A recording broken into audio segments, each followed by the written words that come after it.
Good morning, everybody, and welcome to the highlight of human civilization. It's called Coffee with Scott Adams, and there's never been a finer moment into your life. It's just getting better. And if you'd like to take it up to a level that I don't think anybody can even understand, all you need is a cup or a mug or a glass, a tankard, chalice or stein, a canteen, jug or flask, a vessel of any kind. Fill it with your favorite liquid. I like coffee. And join me now for the unparalleled pleasure. It's the dopamine hit of the day, the thing that makes everything better. It's called the simultaneous sip, and it's happening now. Oh, that's good. Oh, somebody has an old Dilbert mug with Dilbert's head on it.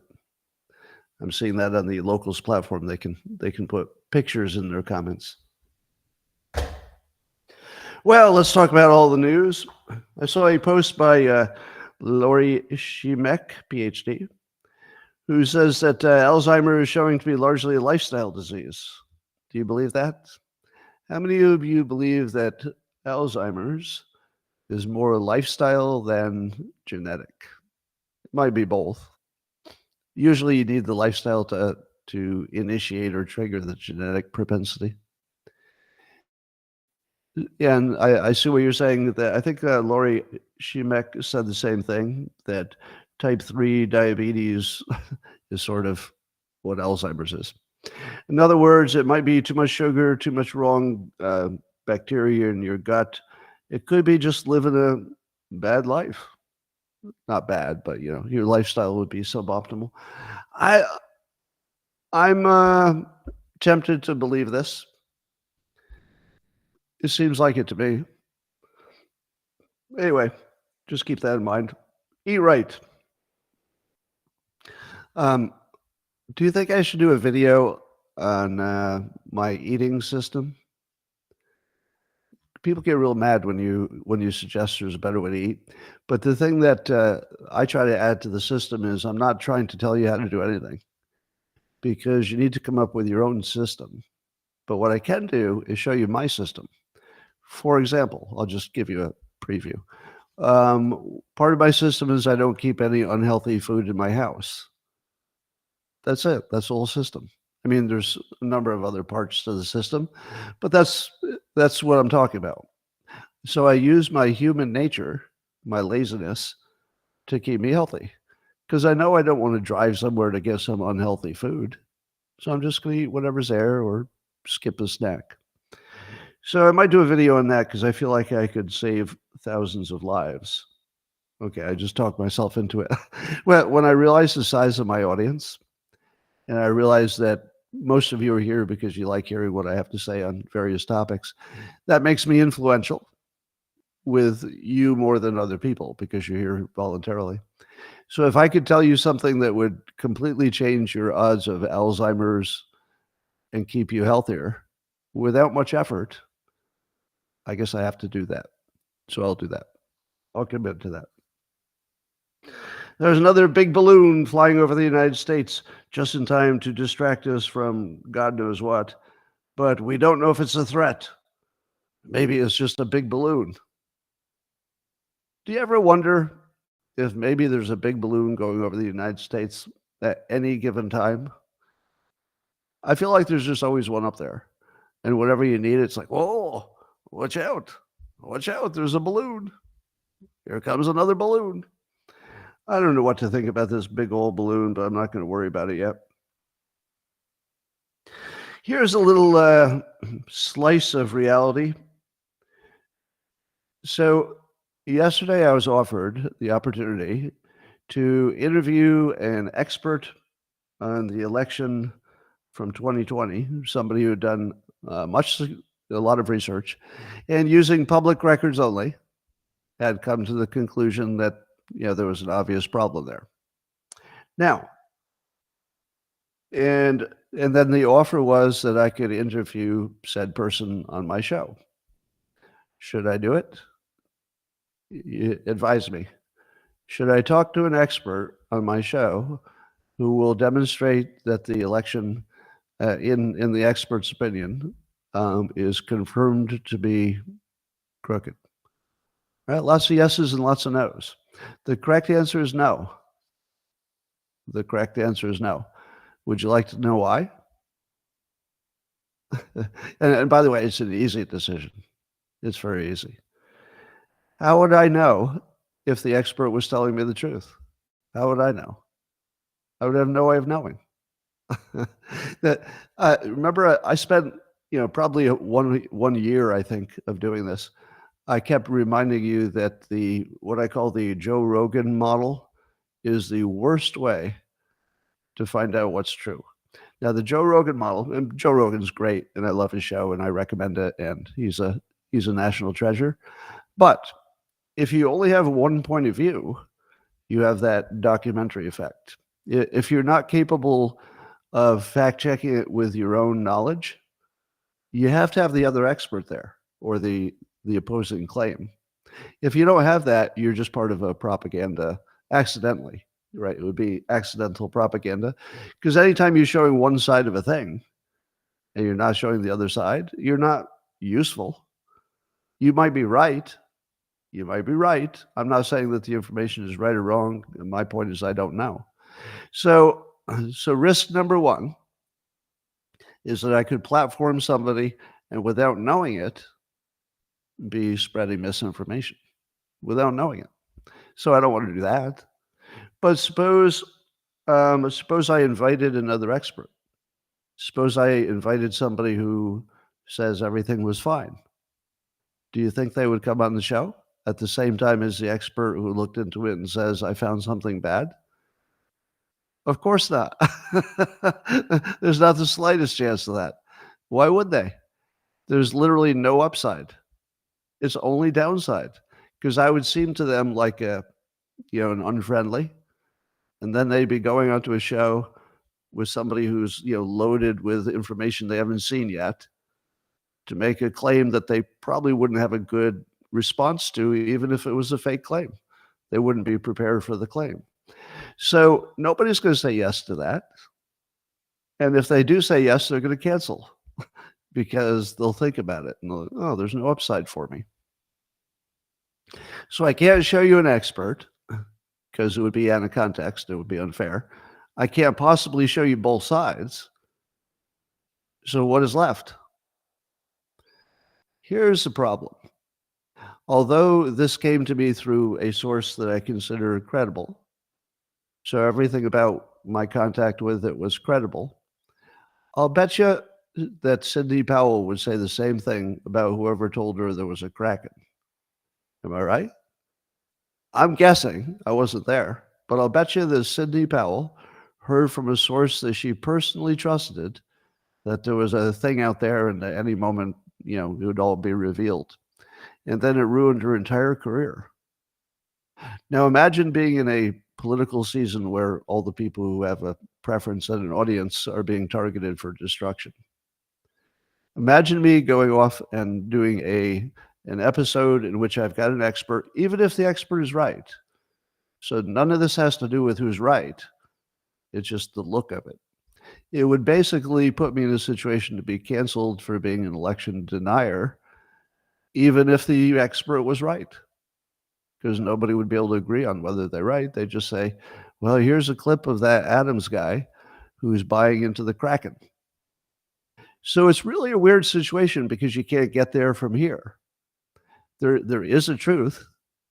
I don't know what it is, but there is a truth to the 2020 election. But there's no expert and no data and no news that could possibly get you to understand what really happened in a credible way. I don't know how to solve that. I mean, if you were going to do it in a reasonable way, you'd have a big project with both sides and multiple people from both sides, and you dig into every claim and all that. That's a lot of resources, and nobody's going to do it because it would require both sides. It would require both sides to have the same interest in the truth, and we know that's not the case because the side that won the election doesn't want anything to change the situation. So no, nobody would ever agree to that. All right. And I'll say again, I have no reason to distrust the expert or the way it came to me. They all seem credible to me, but credible's not good enough. That's the risk reward there is pretty bad. There is a video I haven't watched yet, but I reposted it in case you want to see it. It's called The American History of Voter Fraud. So what it purports to do is give you a tour of all the, I guess they would say, confirmed election problems since JFK, Lyndon Johnson days. So I'm going to watch it. I'm not telling you that it's credible or not credible. I don't know. But remember, it's a documentary. Should you trust it? No. Unfortunately, it's going to show you one side. And I'm sure that one side, based on just the preview, looks like it's going to tell you that there's been rampant voter fraud forever in America. Now, I believe that to be true, but just be aware that if you're watching a documentary with one point of view, it's always convincing. Doesn't mean it's true, but it will always be convincing. All right, here's some Axios propaganda. So they've got an actual tweet or a post. I can't believe this. Yeah, and I think it was the Babylon Bee was saying, is this parody? Like, we really can't tell at some point. Listen to this. By using the term, this is what Axios is saying in the post, by using the term open border, conservatives are falsely suggesting that anyone can get into the USA without much hassle. But doesn't this just seem funny? Like, it doesn't even seem like this is real. I swear to God, they actually said this. But it gets worse. They go on. But the southern border is more fortified than it's ever been. What?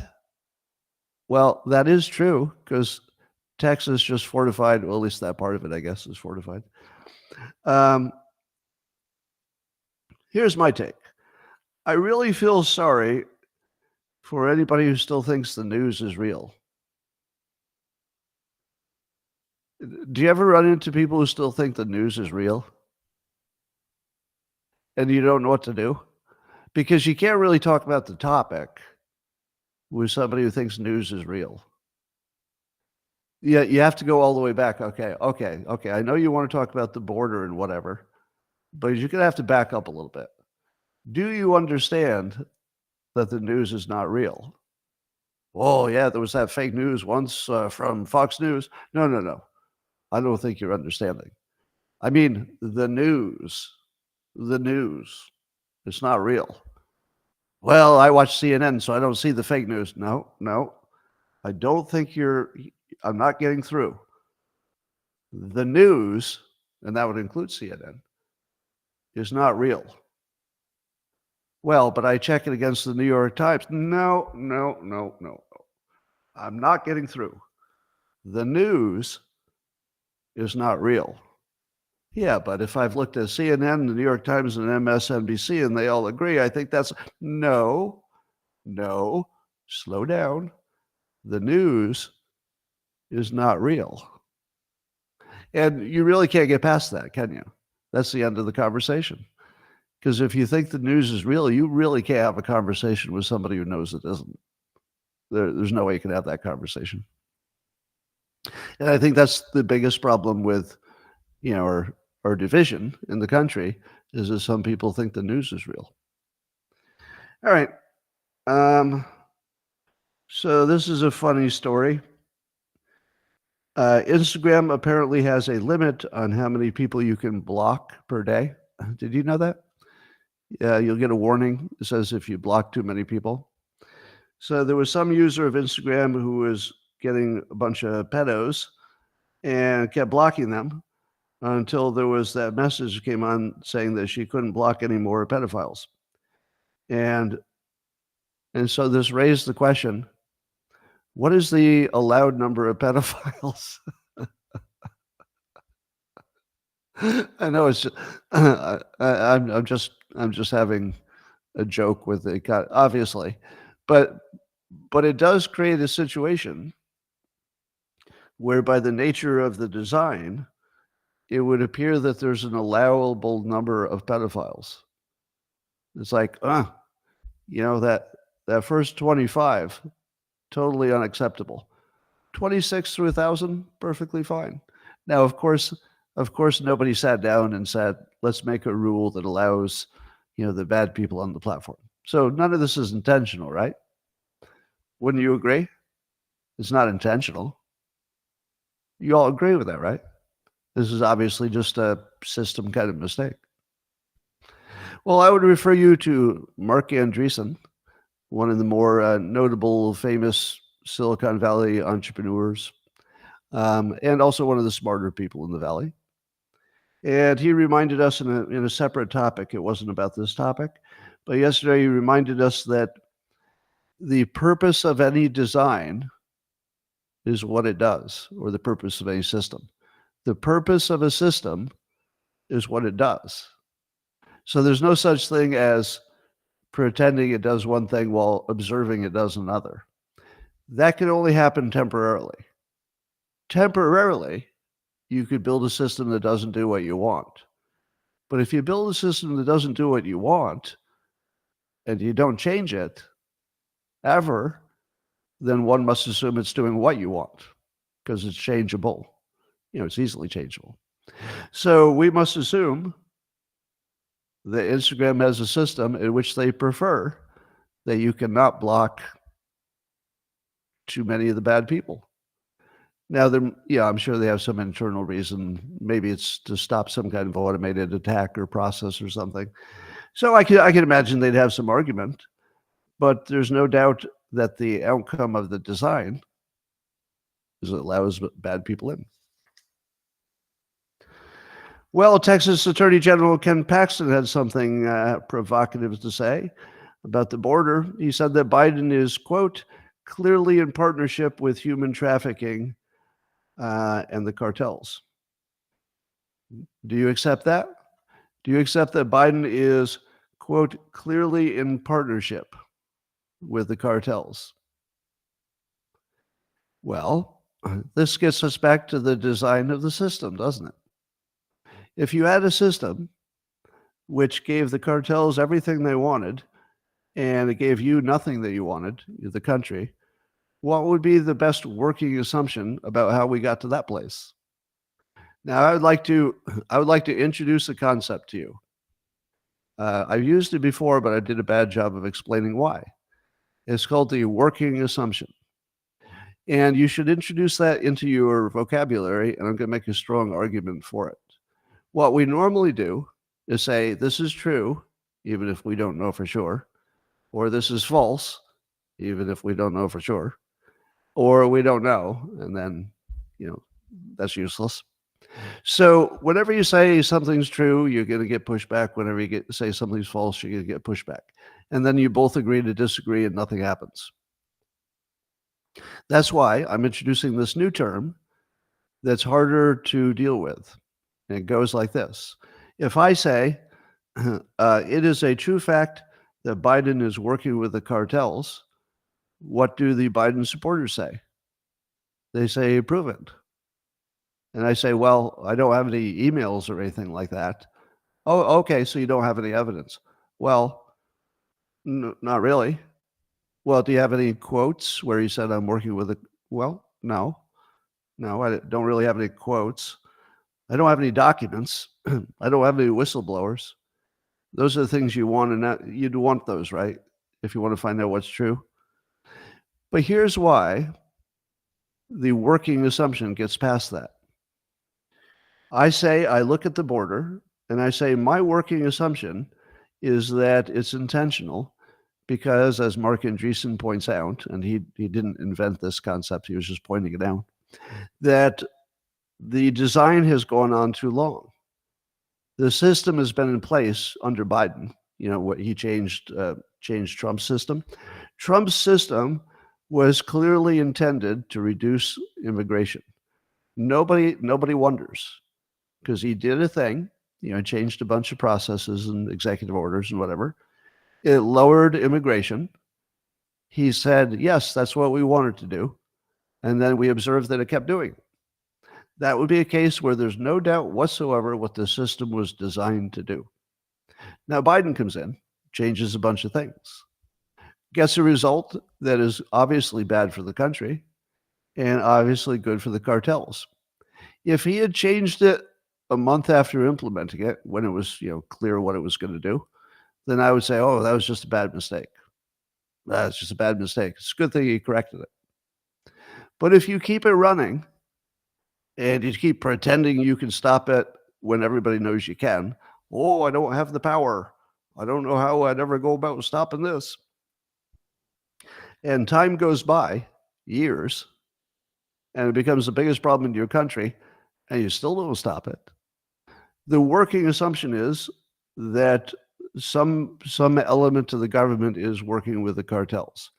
Now, I don't buy Ken Paxton's framing because he says Biden is clearly in partnership. I actually think Biden might want to stop it. I don't think there's evidence he's in charge. I think that politically, it's so bad for Biden that if he were in charge, he would have stopped it. It's obvious to me, it's my working assumption, that the CIA is working with the cartels, which would be normal business because the CIA likes to partner with muscle. They have partnered with, probably every bad organization in our country and others because they're the muscle. You want to own the unions if they're going to march. You want to own Black Lives Matter. You want to own Antifa. You want to own the mafia. You want to own the cartels. Now, owning them doesn't mean they do what you want them to do. I don't mean that. They're not under their control, but rather they have maybe an interest, an association based on self-interest. My guess is that since I've never heard once of a cartel bothering an American manufacturing company in Mexico, that there's no way that's an accident. It looks like an arrangement in which the CIA is allowing the cartels to earn as much money as they want through their illegal activities in return for letting the American corporations be non-molested. Now, can I prove that? Nope. So if I claimed that to be a fact, I'd be in trouble. But I don't claim it to be a fact. I claim it to be a working assumption. Now, here's the reframe. You ready for this? As a working assumption that is compatible with what I see as a system which seems to be designed for this output, my working assumption is that the system, given that it's operated for a few years now, is intentional. And if you want to talk me out of that working assumption, which is not a belief, it's not a belief, and it's not a fact, it's a working assumption. If you want to talk me out of it, you're going to have to prove it. You see what I just did there? If I told you that Biden is working with the cartels, you get to make me prove it. I made an allegation. If I make an allegation, I better back it up. And I agree with that. I should back it up. That's why I don't make one. I'm making an observation. An observation is that we have a system which is very transparent. We can all see it. We see what its outcome is. And if it's been running for a few years and it wasn't originally corrected when we had the chance, you should assume, working assumption, that it's intentional and that the most obvious reason is that there's some kind of working relationship with the cartels. Does that mean it's a fact? No. Does that mean it's my belief? It doesn't mean that. It means it's a working assumption that if you were to take a different assumption, I don't know how you'd ever support it. How would you support the opposite assumption? That they didn't notice there's a problem? No. That they were unable to fix it? Clearly not true. Right. So the working assumption is that this is an unsolvable problem because we want it more than we want the solution. We meaning whoever's in charge of the United States. How do you like that? So try to use that language because you can't be debunked for observing that the system is signed. And there's not really, I don't even know another explanation that would even come close to fitting all the observations. Now, if you said to me, Scott, the human trafficking is up, but at least they cut down on the fentanyl. then I would say to myself, oh, it looks like they're really trying to stop the cartels from doing illegal things, but maybe one of those things is harder to stop than the other because they stopped one, but the other one not so good. So I'd say the working assumption would be they're trying to stop it all, but one is a harder problem. But if you have a whole range of cartel activities that are only going in one direction, worse, my working assumption is that there's some kind of arrangement with our country in which we're allowing 100,000 people to die from fentanyl because we're getting something of value that compensates for that. Money. All right, working assumption, try it. I was thinking this today, the founders of Google, a couple of white boys. Imagine being the founder of Google. It becomes, in my opinion, the most powerful business in the world. Now, that's my opinion. It's based on the fact that they can influence how we think by their reach. They can manipulate the search engines, etc.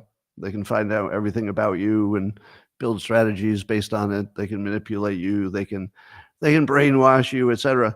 But just imagine being one of the two founders. You're a couple of white boys. And you wake up one day and you realize you've created the most powerful, in my opinion, organization in the world, maybe in the history of the entire world.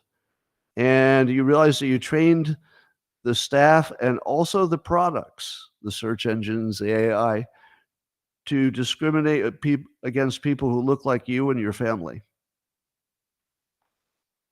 Is that unfair? That the founders of Google built the most powerful company in the world, and it's now trained the staff, almost the entire staff, and the product itself to discriminate against people who look like the founders of the company and their families. That's a real thing. Is that a mischaracterization? Can anybody tell me if that's accurate? That's not inaccurate, is it? Is that hyperbole? Is there any hyperbole there? Any exaggeration? They're white boys. They built Google, most powerful entity. You could argue that, but they're among the most powerful. And then clearly the company is anti people who look like them. How would you feel about that? I mean, I'm actually curious. Do you think there's any member of their family who's saying, you see what you did there? Do you have any idea what you've done? Do you think that Google can be fixed? I kind of think not. I feel like the rot is too deep. So it looks like it's a permanent feature of society. So anyway, I thought that two white guys founding Google would be as funny as Derek Chauvin being the founder of BLM. And I would also go so far as to say it's the biggest fuck up in all of business history. The founders of Google, the company is a miracle. It's amazing. But in terms of turning the biggest company in the world into a discrimination machine, it's the biggest fuck up in all of business history. I don't think anything's ever come close. All right. Well, I get all confused with all the lawfare stories, so let me see if I got this one right. So there was a whistleblower against Hunter in his business dealings. And the whistleblower went to jail for what the whistleblower did separately, some fraudulent stuff, I guess. But the whistleblower that was then released to home arrest, they could stay at home. Now, I don't know if you've ever been to jail. Personally, I have not. But I believe that being at home is like way better than being in jail. Am I right? It's way better. But his home confinement was apparently revoked after he turned into a whistleblower, like immediately after. Now, does that look like he's being punished? It's like every other story. I'd wait for context. It's one of those stories where if you talk to the jail, they might have some reason you don't know about. Maybe he had some bad behavior we're not aware of. Um, but I would certainly suspect that it fits the pattern of the Department of Justice being corrupt and biased. So I don't know. Keep an eye on that. MSNBC is getting mocked. They had a host on there. There was sort of anti-Christian nationalist. It wasn't anti-Christian, but it was anti-Christian nationalist. And the host, or the guest, I guess, said that if you believe your rights come from God, you're not a Christian, you're a Christian nationalist. If you believe your rights come from God. And I guess the idea is that our rights do not come from God, and we do not live in a system which would recognize that our rights come from God. And the way that you know that we have a system that does not recognize that rights come from God is that in its creation, it had these words: endowed by their creator with certain inalienable rights. Oh, okay. So it's actually sort of built right into the foundational documents of our country. However, let me clear up all this where rights come from. Well, let me ask you in the comments. How many of you think rights come from God? Do your rights come from God? Are you endowed with inalienable rights? Lots of you, yes. Some people say the Magna Carta, but I understand that point. It's a little off point, but I understand where you're coming from. How many of you believe that your rights come from the country you live in and the laws? And they say you can do this and you can't do that. How many thinks that the country gives you your rights? Some yes, some no. All right. Would you like to know the correct answer? The correct answer is nobody gives you any rights. Nobody gives you rights. Are you serious? How would you believe anybody gave you a right? What did God give? Did God give some countries different rights than others? And we can't agree what rights God gave us? No, God didn't give you any rights. God may have created you, if that is what you choose to believe. But I don't believe, was there a place in the Bible where God said what your rights are? I don't recall that, but I'm not a, somebody says implied. No, the 10 rules are what you can't do. Yeah, the 10 commandments are what you can't do. That's literally taking your rights away. That's taking your rights away. That's what the 10 commandments is. It's literally taking your rights away. Because before that, you had the right to kill your neighbor, I guess. Until somebody told you didn't have right. I'm just kidding. Don't get too worked up. All right, here's the correct answer. I'm pretty sure God was never in the business of granting rights. I don't think that was, I just don't think that was part of the deal. It's like, did God give you some, I don't know, traffic limits? And it just doesn't make sense. Those seem like different domains. I think God had different interests than the law. I don't even know if I think he was kind of silent on that. Anyway, here's the truth. Your rights don't exist. There's just people who can take away your ability to do things you wanted to do. That's it.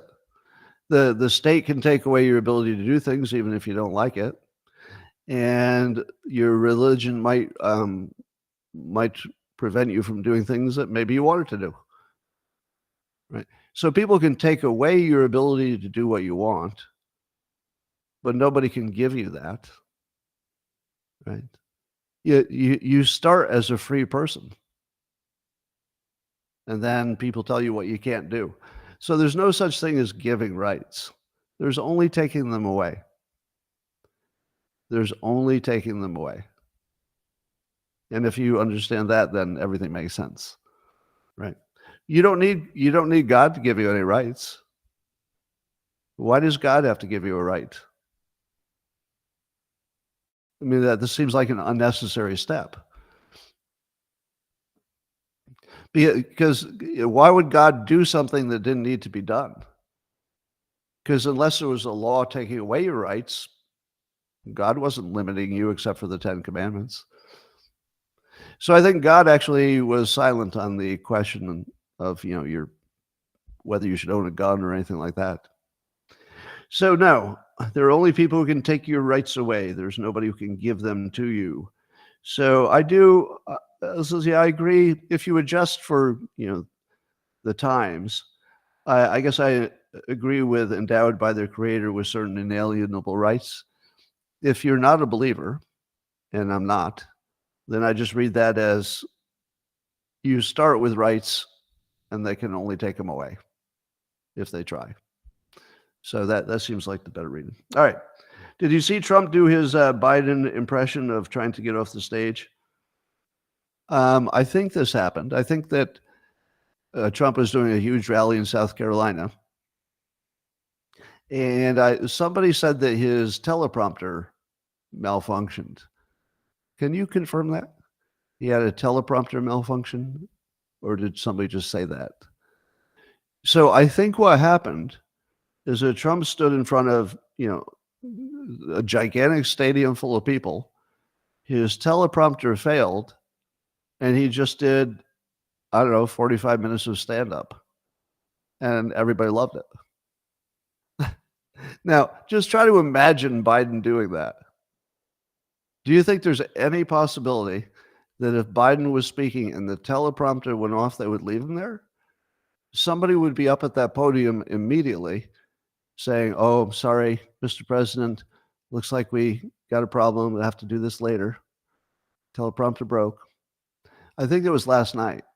So anyway, I could use a fact check on whether he really was off script, but apparently he has that capability, which is impressive.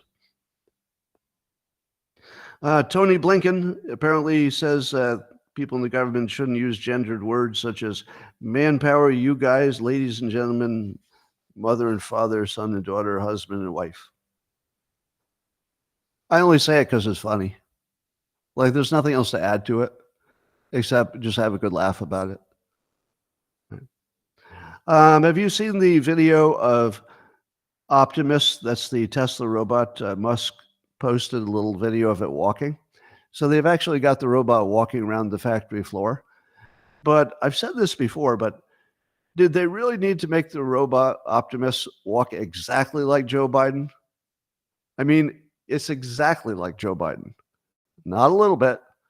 It's exactly like Joe Biden, which makes me suspect that the real Joe Biden died years ago, and he's been replaced with a Tesla robot running on Gemini AI because it acts like it. And I'm talking about Gemini 1.0. Anyway, then I guess Biden went to visit what the news is calling a black diner. Did you know there's such a thing as a black diner? I thought it was just a diner and everybody could eat there if they wanted to. So he goes to this so-called black diner, and you have to watch the video to watch how low the energy is. I'd like to give you my impression of the high energy Biden going to the black diner.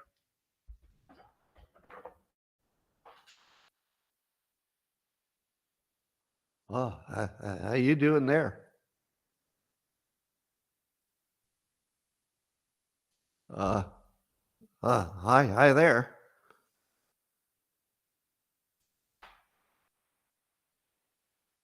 It was terrific, really. Scintillating. Well, the word that came to mind was dynamism. Dynamism. And the funniest part was, apparently they kept the customers sort of away from the entry so that he could have a grand entry, and there were just a few people there. And so maybe the owner of the restaurant or something, the black guy, shakes hands, talks to him. Looks good. The third person he met in the black diner was a white guy who was just eating alone. So he wisely decides not to skip the white guy. So he has to shake hands with the white guy in the black diner. And I felt like he was like, wasting my time. This is all wasted energy. I don't have that much energy, but I got to shake hands with the white guy in the black diner. And I thought, I love the fact that just some random blue collar white guy was eating at the black diner when Biden went there, because nobody told him it's a black diner. He just thought he liked the food. It's more evidence that all of the racial stuff is imposed upon us. Like, if you just let people do whatever they wanted to do, they would just eat there for the food, and that would be the end of the story. All right, well, there's more chatter that Trump might be picking a VP soon, and I'm going to tell you that it's getting easier and easier to predict. We could be wrong. By the way, predicting the vice presidential pick is the hardest. So it's the hardest. So if I get this one wrong, just remember this was the hardest challenge, because there's lots of variables that we don't always see from the public. However, Trump is signaling about as hard as I've ever seen anybody signal. Now, if I'm wrong about this, I'm going to be surprised. But all right, one of the ones you think would be a candidate would be Tim Scott. And Trump is quoted recently as calling Tim Scott, quote, the greatest surrogate I've ever seen. So that's the kind of energy you give your future vice president, isn't it? He's the greatest surrogate. Do you need to have any more convincing that it won't be Tim Scott? Do you know what you don't say if you even think it's possible that you're going to pick him as a vice president? You don't call him a surrogate. My God. My God. You don't call him a surrogate. All right. So, would you agree with me? There's no chance in the world he's going to pick Tim Scott if he referred to him in public recently as the best surrogate of all time. No, there's no chance he's going to pick him. That's as clear as it could be. Now, I think that you can predict Trump not by follow the money, because he's in a political realm, but by follow the energy. And Trump says it himself. He's an energy follower, energy creator. And if you follow the energy, who does that suggest? Vivek, right? Vivek is the energy. Trump knows it. The country knows it. Everybody can see it. There's nobody even close. Vivek is actually famous for energy. He's famous for going to. He did what the double Grassley. He went to every precinct in Iowa twice. Nobody's ever done that. So he was famous for being on every podcast, never looking tired. He never looked tired. Have you ever seen him look tired? I've never seen it. He's out there doing push-ups and playing tennis and hitting every podcast, answering every question, talking to every person. It's the most energy you've ever seen. It's Trumpian level of energy, if not more. Now, how in the world does Trump ignore that? The energy monster himself. The biggest energy candidate we've ever seen who wasn't Trump and loves Trump. And he seems to be completely compatible with his views and is the most additive. It's just a perfect team. I mean, you can see it from the moon. You don't have to be in the room. You can see it from the moon that they're perfect. So that's my prediction. Follow the energy, says is Vivek. And let me go through the other potential picks. We talked about Tim Scott being not likely, and Vivek's my pick. But the other potential candidates are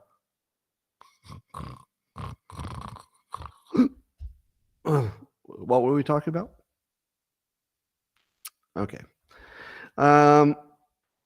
Here's the problem with all this lawfare stuff that's going against Trump. As horrible as it is on many different levels, and obviously just lawfare, and it's obviously not a legitimate political process. To me, if Trump doesn't win and jail at least 100 people in a RICO case, they're just going to do it again. And they're just going to put him in jail while he's president.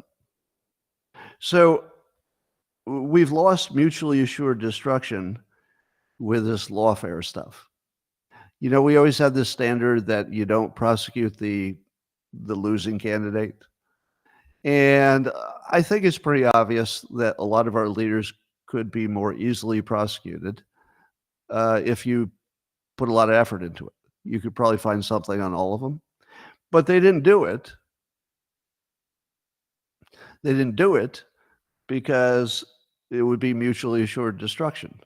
If you started doing it to the other side, they'd do it to you, and then everybody loses. But apparently that unwritten standard has been violated and ignored because of the lawfare against Trump and his MAGA followers. And to me, I don't know, am I just completely biased about this? To me, it seems completely obvious that the republic is done. We could maybe reclaim it. That's not impossible, but it's definitely not operating at the moment. We're not in any kind of Democrat republic. To me, it seems obvious that the Democrats and maybe the CIA have rigged the system so that voting shouldn't matter. They've rigged the media. They've rigged the legal system. If they have the media and the legal system, then the vote is just, you know, if they have the ability to rig a vote, and I don't know that that's the case, it's just my working assumption. It's my working assumption that our elections are rigged, not based on evidence, based on observation of how the system is designed. Remember, design tells you intention, and we have a system designed to not be auditable by design. Everybody knows it. So my working assumption is that they're rigged. You're going to have to prove it to me that they're not. And you know what argument I don't accept? We checked on those claims and didn't find them to be true. That's not anything that addresses my argument. You're going to have to prove the election is true. I don't have to prove it's rigged because it's designed to be rigged. You can observe it. You can see the same thing I see. I don't have to argue it. You're looking at it. Tell me how you're going to audit the electronic part of the election. You can't, because we don't. We can't. Yeah, but there are elements you can audit, but you can't do the whole system. And mail-in ballots, there's nobody who has any knowledge of elections who thinks mail-in ballots are anything but a design to rig an election, you know, except for the people in the military and a few exceptions. So I don't need to say that I have evidence of the election being rigged. I have evidence that my working assumption is that you wouldn't design it that way for any other reason. So somebody's going to have to prove to me there's some other reason why it looks this way. It's not for me to make any case. It's a working assumption that the elections are rigged and have been rigged probably forever. But I don't think the elections do get rigged if they know they're going to win in the normal way through rigging the media and rigging the lawfare in this case. So I think that Trump is in an impossible situation. I don't think he could get enough political muscle to put in jail the 100 treasonous people who are clearly trying to rig the election. Because that would include like the executives of most of the news organizations, right? There's no way to do it. You'd have to put in jail the prosecutors themselves, right? You'd have to jail Soros for sure. That's never going to happen, right? You would have to jail a bunch of attorneys generals, district attorneys. You'd have to put a whole bunch of people who were involved in the election in jail, the media. None of that's going to happen, and I wouldn't even go so far as to say it should, because it would largely destroy the country. But we have the even possibly worse situation that right now one group can do it to the other group with impunity. So that's basically a dictatorship in effect. So yeah, the republic is pretty much done. I'm fascinated by Putin continuing to say, because he said it again, that Russia prefers Biden as president. Do you take that as his clever way of really supporting Trump? Or do you think he actually means that because Trump is unpredictable and he really doesn't like unpredictable? It's hard to tell because it could go either way. It's the smartest thing he could do because it gives Trump cover and it makes it look like he's willing to negotiate with a reasonable president. So the only thing I know for sure is that it's the smartest thing Putin could have said. I don't know if he means it, and I don't know what his intention is.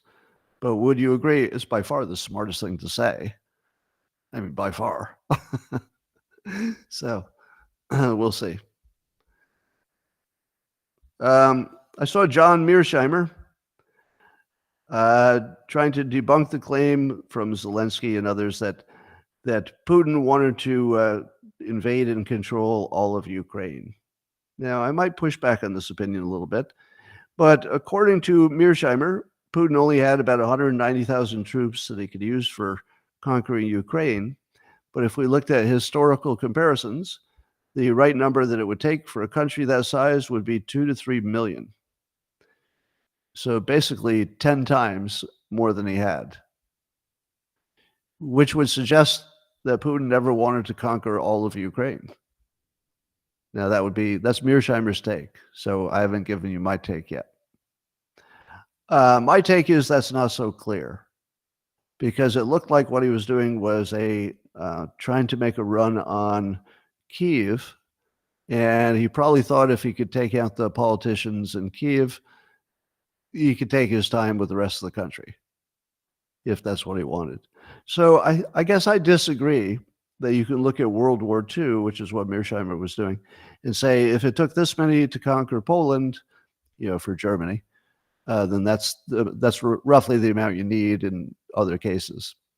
And I think if you can make a blitzkrieg run toward the capital, you can do it with fewer people. Now, let me use an analogy, a historical analogy. When the United States tried to conquer Saddam, didn't we think that if we could just take over Baghdad and a few key places, we basically controlled the country? And didn't we do it with far fewer people than World War II numbers would have suggested?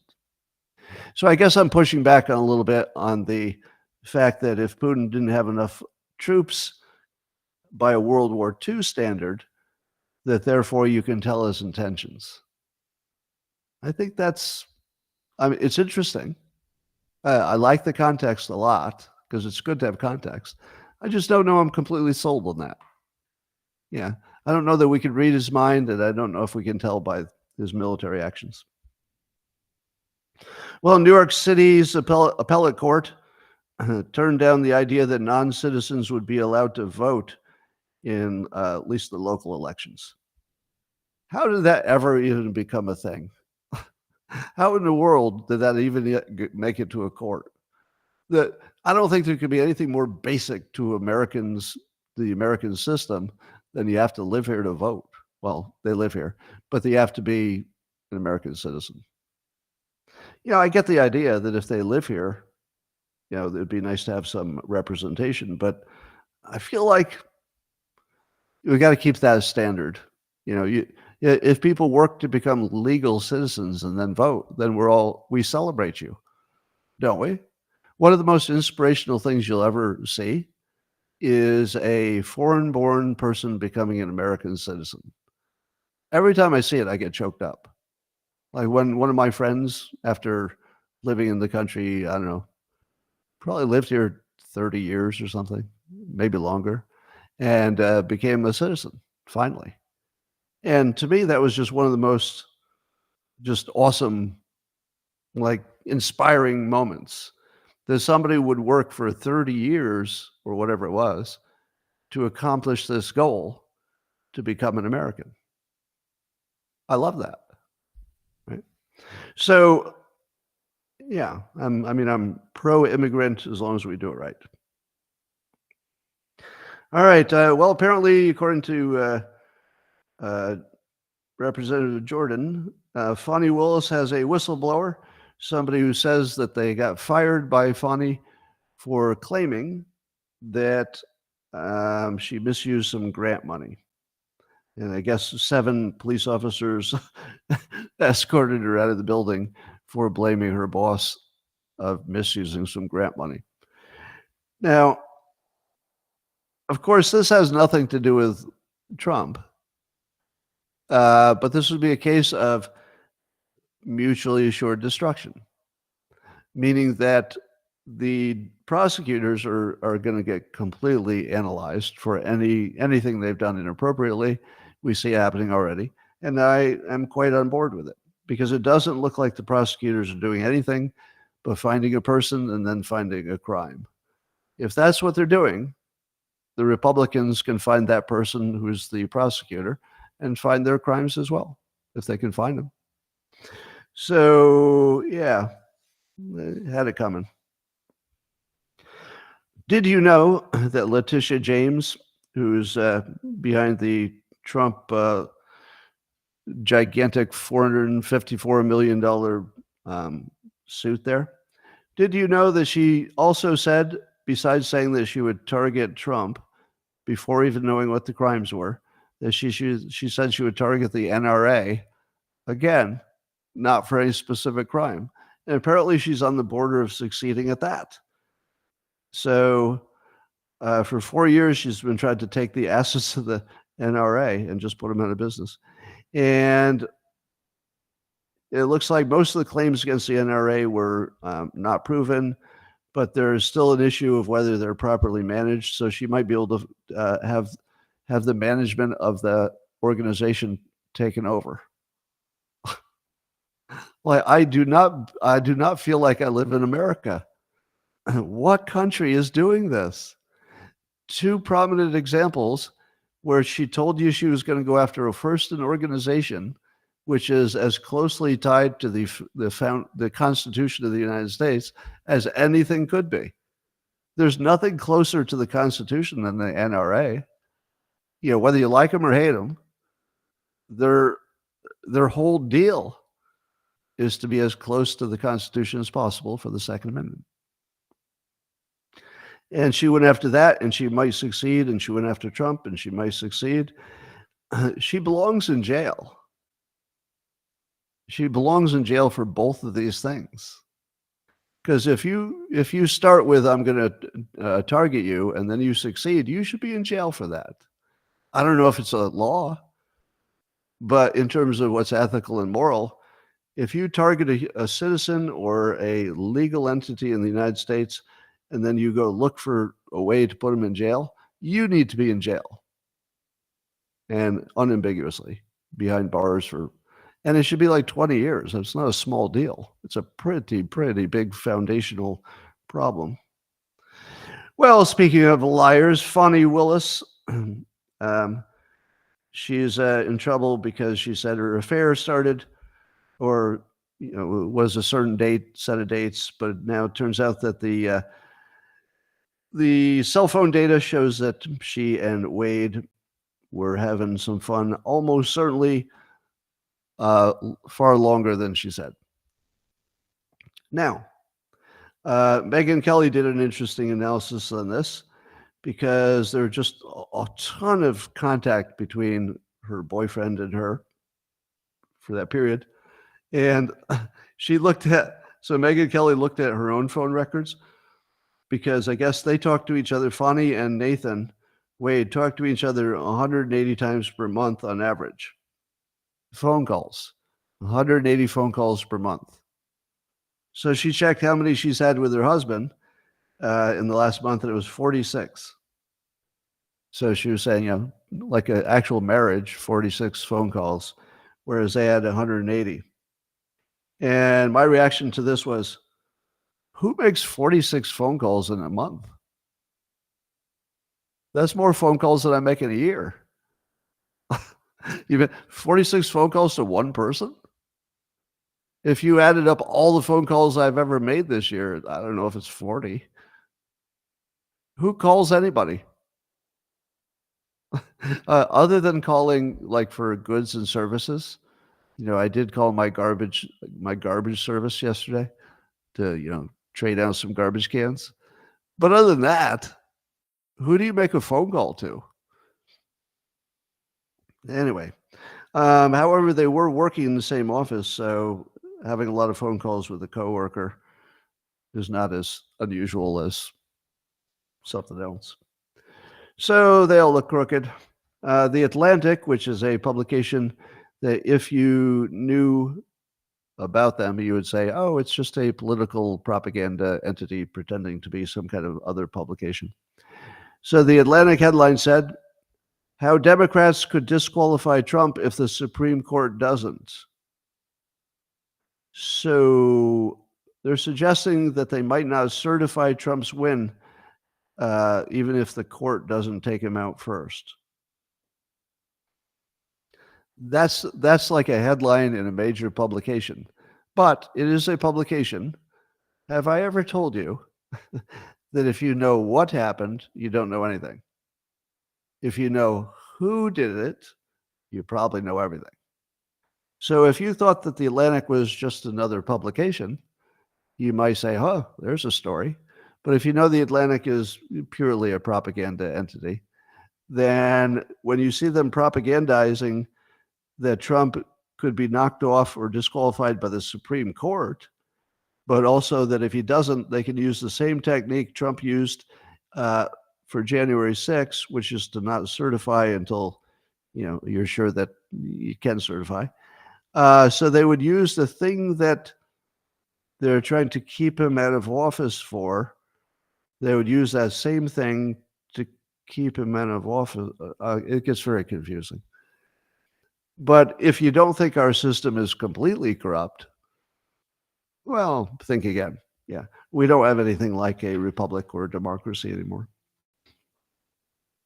Tucker Carlson had Steve Kirsch on talking about all the COVID data and excess deaths and things. And here's my comment. There is no such thing as credible data about excess mortality or about COVID. You're welcome to your opinion, and I won't even argue about it because I don't have any data. I believe none.